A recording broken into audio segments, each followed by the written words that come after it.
Welcome to a new edition of Authors in the Shade, a series of interviews with top authors from the publishing house ShelteringTree.Earth. I'm your host, Evelyn Rainey, and today's guest star is Mitchel Fidel, author of the historical fiction series Mysterium. Welcome, Mitchel. Thank you. Good to be here. All right, so Mitchel, I've got a series of questions to ask you. Tell us about your book series. Well, that's a simple yet very long and complex question. It's been a long, decades-long quest to write this series. This is what we've agreed to call a quintology. It's not a trilogy, not even a quadrilogy. It's a quintology when this is all done. It's 5 editions, all called Mysterium. That's Mysterium 1, Rome, Mysterium 2, Greece, Mysterium 3, Mysterium 4, Judea, and Mysterium 5, Egypt and beyond. And it begins to make sense when you realize this is a quest. It's both a spiritual quest and a geographical quest. There's a protagonist, a hero, in the year 100 AD. This is something that everyone can grasp, that kind of round number when it comes to difficult ancient history. And this protagonist is a Roman, and he begins his quest in Rome, and his quest takes him on to Greece, and then on to Asia Minor, basically, which is Turkey in modern parlance, on to Judea, Israel or the Holy Land, and on to Egypt and beyond. A sort of a grand crescendo to his mystical quest. And this is a long story, literally. This is 5 volumes, but it's in simplest terms. This young scholar in the year 100 AD becomes curious why something called Christianity, and the name is just beginning to be a name, Christianity, is catching on in this time. It's becoming of interest to more and more people. And he begins a study, and then he begins to wonder, well, to do this study right, wouldn't it be wise to actually interview those who were present at the beginning of this phenomenon, Christianity? AD, that's our terminology, but he thinks, going over what he knows about the life of Jesus, if anyone is going to interview actual witnesses to the beginning of this phenomenon, that had better be done now.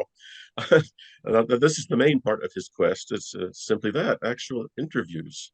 And this takes him from a library in Rome, where this quest begins, on to Greece, where most Christians actually live in this period.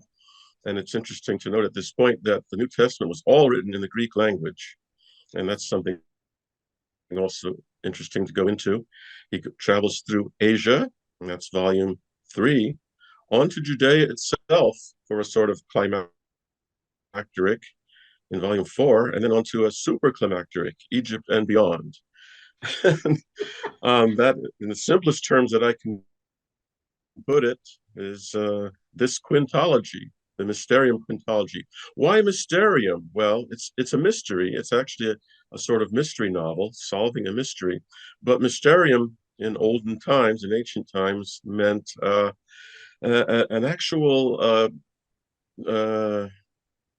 series of ceremonies that one would go through to realize the deepest mysteries in our terms, and then to not be allowed to talk about it, which is what mystery originally meant. Interestingly, it was keeping silence. So a mystery meant quest that you went through, and then it was too grand and too honorable to even talk about. In simplest terms, mysterium means mystery, but mystery of the highest possible sort. So, and also being in the Latin language, I think that makes a pretty grand title. I would hope so. It does. I'm very impressed with it. Why did you write this series? Did you know? No, Oh, okay. it may sound a little banal. At certain points, it seemed to me that it was writing itself.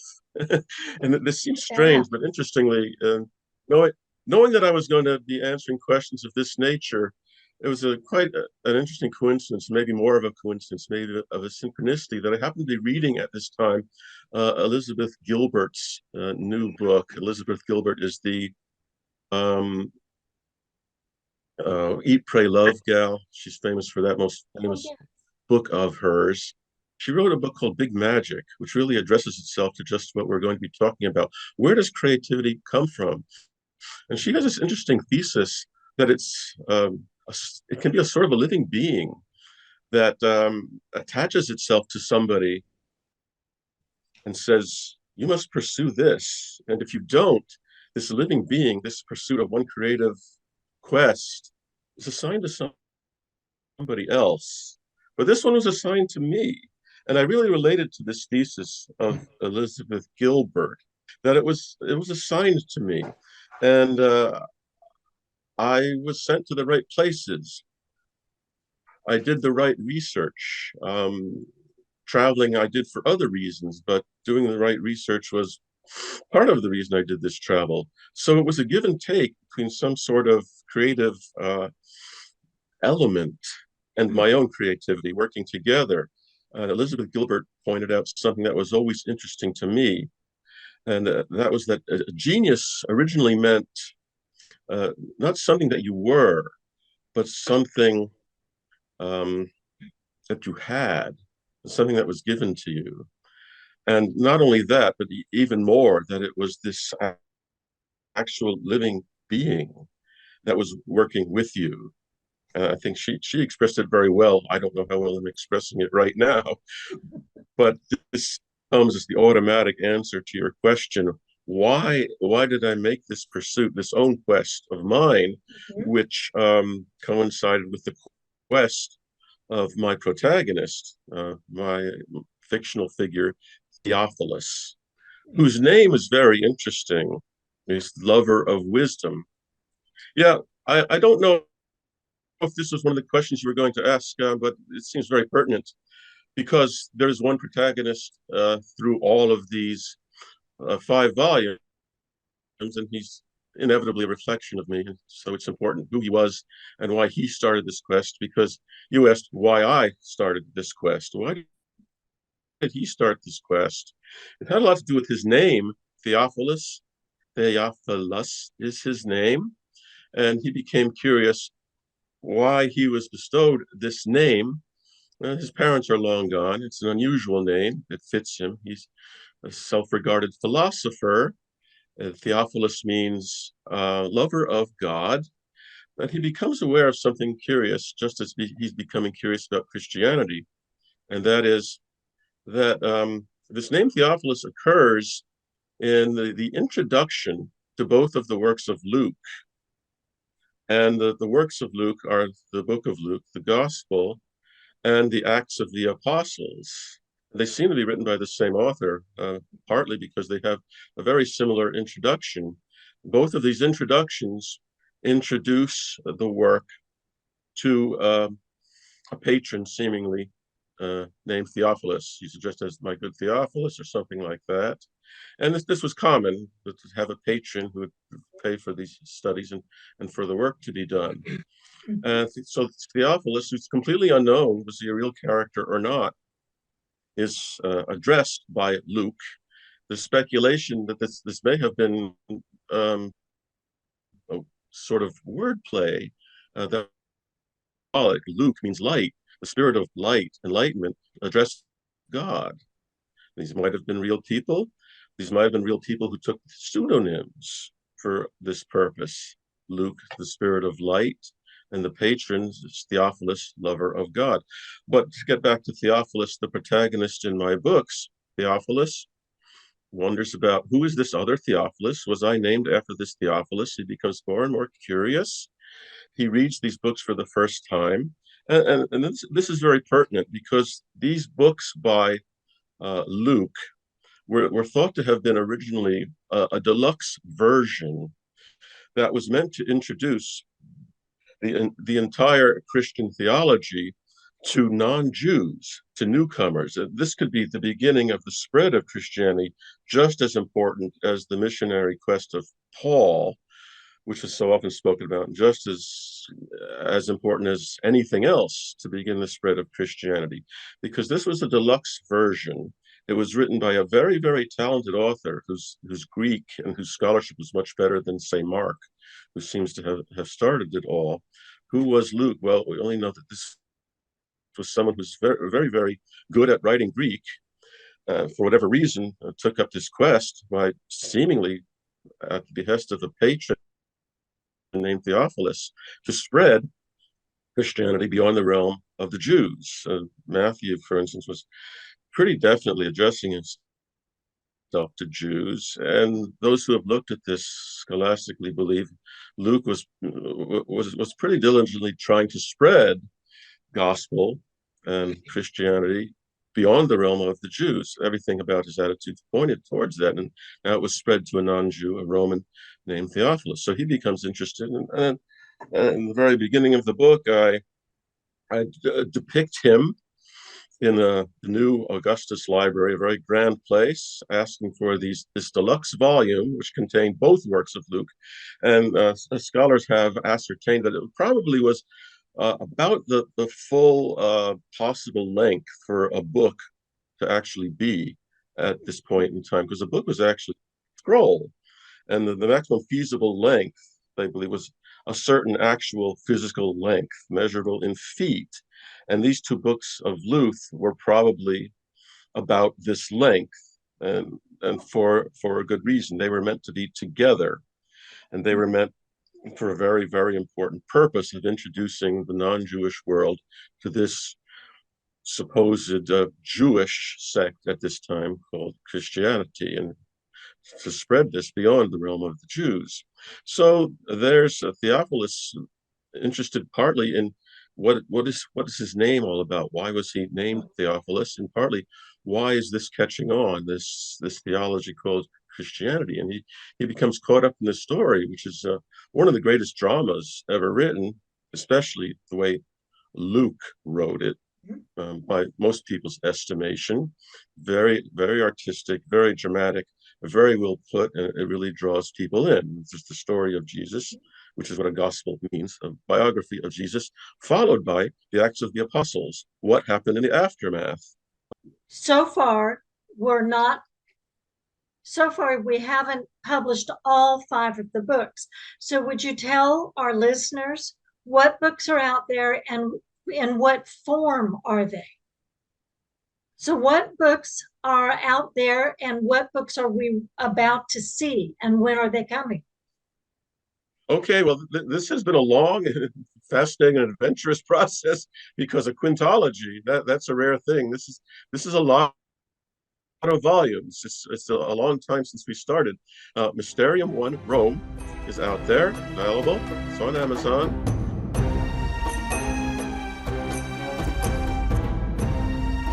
And I know there's Audible as well, but I think that's only volume 1.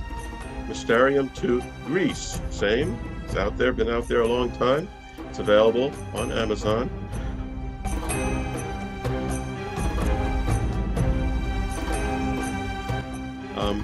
Volume 3, Asia, more recently available. One of my favorite covers, as a matter of fact. Oh, I designed the covers, by the way. I don't know if I want to show them all now. I haven't asked to, but I designed them myself, and I'm very proud of them. I'd love to talk about them, but maybe that will be some other time. Volume 3, Asia, with one of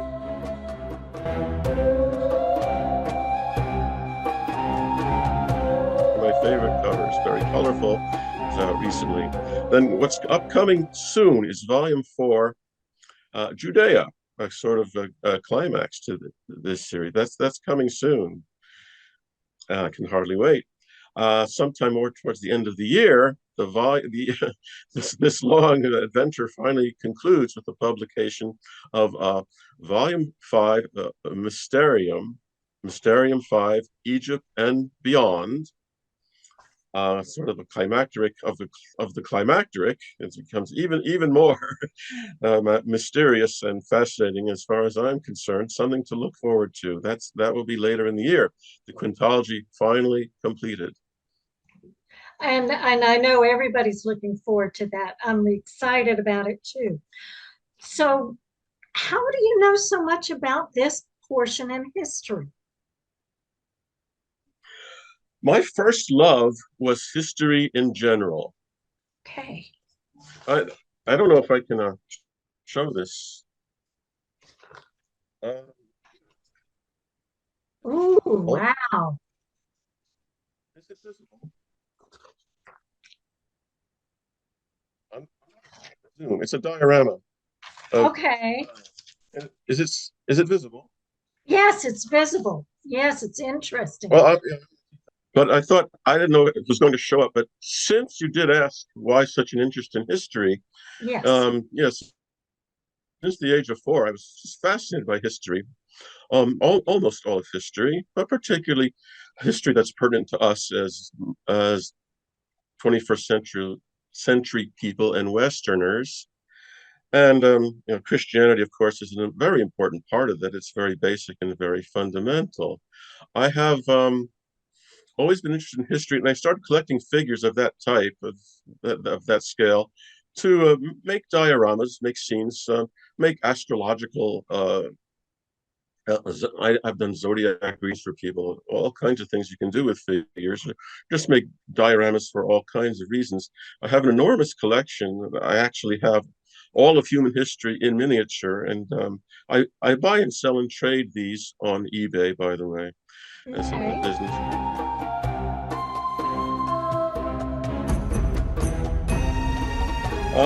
So fascinated by history, and they go together perfectly, and that goes together with a fascination for reading. I always have a pile of books. I'm not going to bother to show that as well, but I always have a pile of books, either Yes. freshly received from libraries or going right back to the libraries. I'm always absorbing more. Mhm. And what to do with all this? Well, I have completed a very, very long project called Treasure Map Earth, which Right. is a New Age guidebook to the world. This took decades, had to do with my travels and my learning, and that was finally completed. That's enormous too. So I've completed an enormous fictional project, the Mysterium series, and an enormous nonfiction project, this New Age guidebook to the world, this esoteric guidebook to the world called Treasure Map Earth, which is in 3 parts, basically dividing the world into 3 parts. Um, Perhaps off our subject right now. When the Uh, subject was, why all these things come together with me, a tremendous interest in history, tremendous interest in theology, tremendous interest in travel, and it all came together to the subject of the moment, why and how I wrote this enormous quintology about the origins of Christianity. And I would think people would be very interested in the basis of this. It's a quest for actually interviewing those who were present at the beginnings of Christianity. It's 100 AD. You'd think a lot of people would be interested in this mystery quest. mhm. Are there people still out there to be interviewed? What will they say? Where will this go? Christianity being very basic to everything about our Western society. Well, and then I was in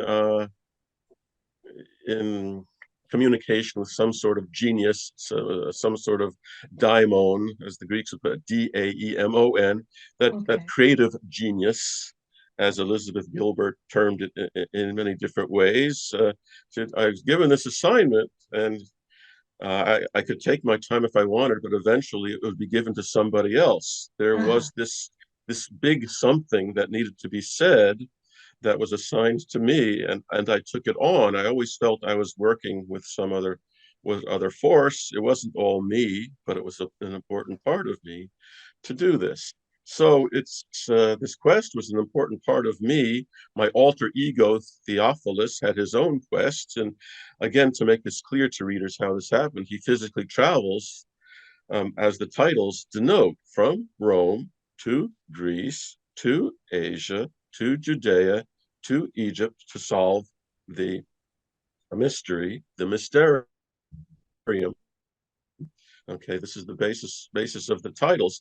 I find it's hard to make ancient times comprehensible to people, Americans of this period. Try to make something simple, like a year that can be comprehended, 100 AD, and a quest that can be comprehended to places that people know: Rome, Greece, Asia, Judea, Egypt. Have I answered my question? Yes, thank you. And you've given us a lot of interesting little tidbits along the way. So now I'm just going to ask you flat out, tell us about Mitch. Where you're telling me you've lived in a lot of places and you've got hobbies that are fascinating. And I know just between you and I, you've got a very interesting career path. So share with your readers, who is Mitch? Career path. Well, the only thing I had in profession-wise that could be considered a career, it was an interesting one. The National Security Agency, way back in the Cold War, I was a Russian language expert. That was my major in college. I became quite proficient at Russian, and I was hired by the National Security Agency and worked for years every day with the Russian language. A National Security Agency, for those who don't know, is supposedly more secretive and perhaps larger than the CIA. It deals with SIGINT, which is signal intelligence, not human intelligence. So I dealt with signal intelligence, which would be intercept. It could be from satellites. It could be telephone conversations. It could be listening in on conversations from the Soviet Union, which was the national security interest at that time. I was always considered very intelligent. I'm a member of Mensa.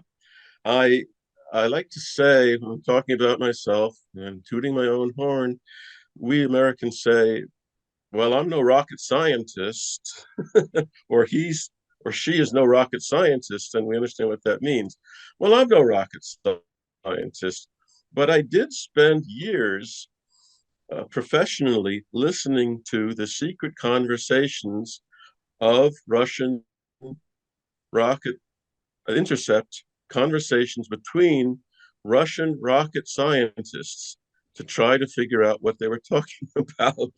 This was all very Wow. top secret. Indeed, it was.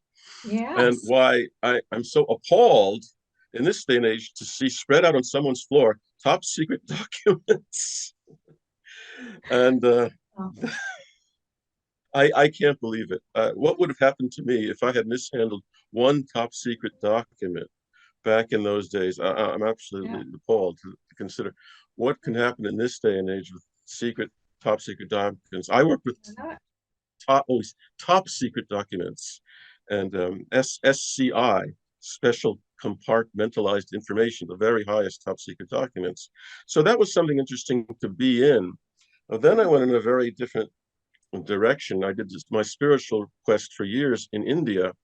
Lived at ashrams, and you can go in that direction from having a top secret clearance, working in Washington, to living in ashrams in India, doing a spiritual quest. You cannot life of a hippie in ashrams in India doing a spiritual quest and then go applying for top secret clearances to work in Washington. So I went in the right direction. Two very interesting parts. Parts also worked for two internet companies in Los Angeles, in Hollywood, that were entertainment companies. Like most of those companies, they failed, but it was very interesting to have been in that at all Yeah. as a script writer. I did live the Hollywood life, to live the Hollywood lifestyle, part of my very multi-variegated life. Mm-hmm. And Wow. that's a Tell brief us sketch about of it. that was fascinating. You've mentioned that you've lived in or you've visited almost every country in the world. No, there is a fascinating guy called Drew Binsky who's got all kinds of episodes on YouTube. He's gone to every country in the world, and some Okay. other people have um, episodes that they've published on YouTube. They've been to every country in the world. I have not. There are about 195 countries in the world, depending on who you ask. I've been to exactly 145. Also, according to who you ask, because I count airports and such in countries that Touched base. have disappeared. It depends on who you ask. So basically 145 out of the 195. But my God, that's a lot. I've been to every That's a country in lot. Europe. I've been to every country in the Far East. I've been to every country in the Western Hemisphere, with the strange exception of Cuba, which is 1 hour by flight away, but I've not been to Yeah, Cuba. So yeah. Okay. that Are you that planning kind of to? summarizes where I've been. Where am I 145. planning to go? Are you planning to continue traveling or are you comfortable where you are? Um, I would love to travel some more. Okay. I hope to be able to get around to it. Absolutely. No, I'm not through with it by any means. ShelteringTree.Earth is basically a spiritually based publishing house.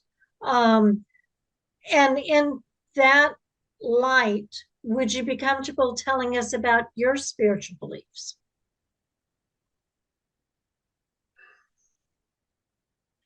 Certainly comfortable, but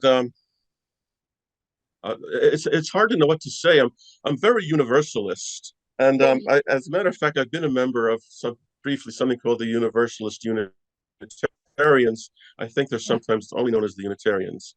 I've I'm not a joiner, but I have lived in ashrams in India. Mhm. So I'm fascinated by the Eastern spirituality as well as Western spirituality. I'm not real taken with primitive tribes spirituality, as some anthropologists love to study. It's just not my thing. But all of civilization's spirituality does fascinate me. All the tremendous historical ups and downs. Again, it's always both from a historian's point of view and from my personal heartfelt point of view. You know, everybody to some extent is interested in uh, the utmost questions. Who are we? Where are we going? What happens to us after we die? What happened to us before we die? Where does the universe end? Can it end? How can it not end? All of these biggest questions, of course, fascinate me. How can they not? And as a universalist, I've taken every perspective. I've mostly traveled throughout the West, but I've traveled throughout the East as well. And I'm looking for not beaches, as a lot of people travel for, but historical sites and sites of a spiritual note, Oh, and sites perhaps where I can actually feel something. mhm. This happened. This is Called, rare, but this right. can happen, and this is the utmost. The Celtic Christians call those areas thin spaces where there's a thinning of the difference between mortal and spiritual worlds, domains. Absolutely, and it can also, in a lot of cultures, it's considered a portal.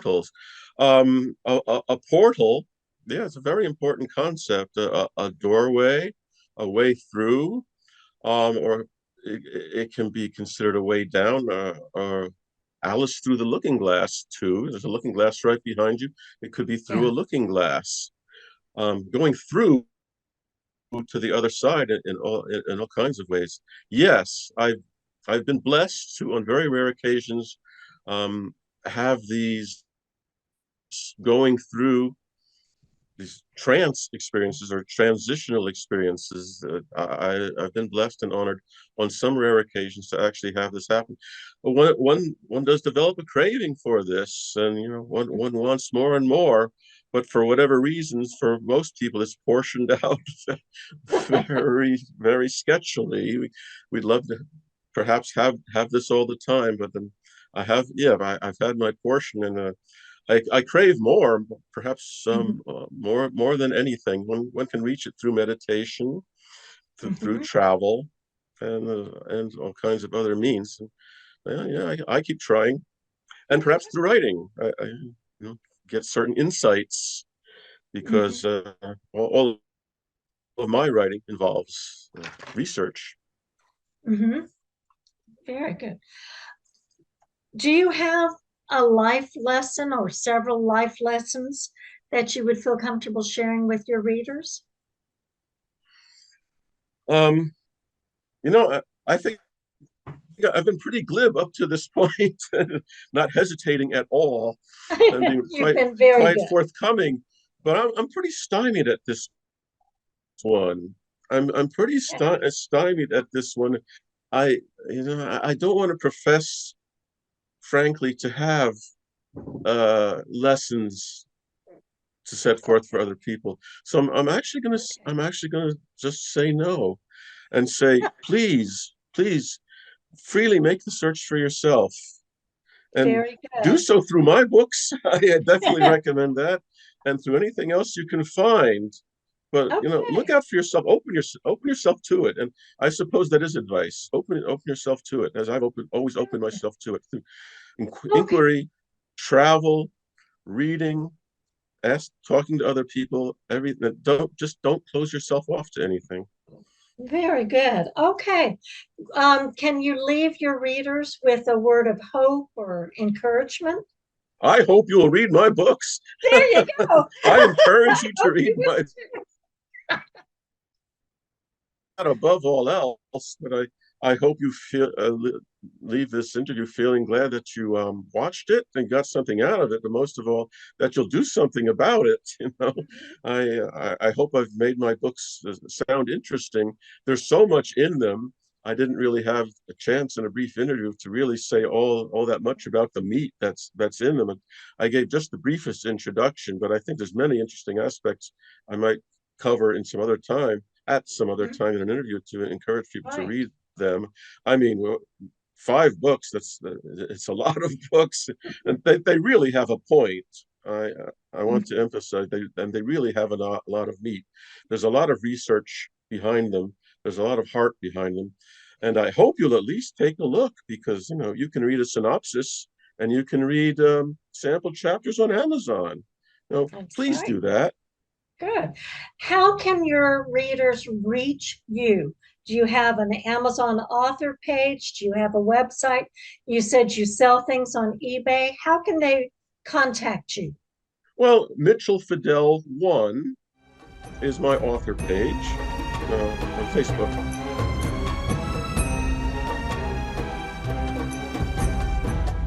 Okay. If anyone's interested in my eBay page, well, it is cleverly called, my eBay tag is Just As Jung As You Feel, named after Carl Jung, so that's a Jung spelling. Just As Jung As You Feel on eBay. And those are 2 ways to contact me.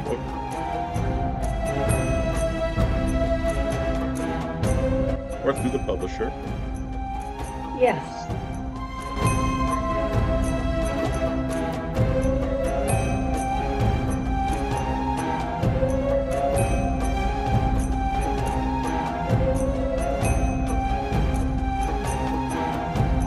But again, I want to emphasize that it doesn't take much time just to have a look on Amazon, what the books have to say. They're beautiful covers. There's a synopsis and sample chapters, and I think you might well be drawn in. I think so too.